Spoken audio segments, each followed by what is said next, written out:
তো फ्रेंड्स देखो এখন কি রান্না হচ্ছে। এখন হচ্ছে সাদা আলুর তরকারি। মাই রান্না করছিল, এবার মা একটা কাজে একটু অন্য কাজ করছে, তো সেই জন্য মা আমাকে বলল যে তুই একটু তরকারিটা কর।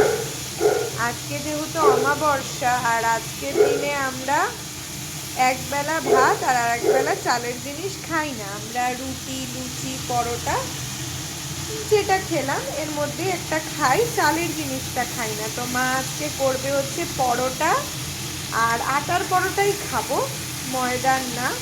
আমার মা আটার পরোটাই খুবই সুন্দর রান্না করে। হ্যাঁ, আর এই যে দেখো এখানে হচ্ছে সাদা আলুর তরকারি, এটা একটু ভাজা ভাজা হয়ে গেলে আমি জল দিয়ে দেব, দিয়ে একটু চিনি দিয়ে দেব, ঠিক আছে।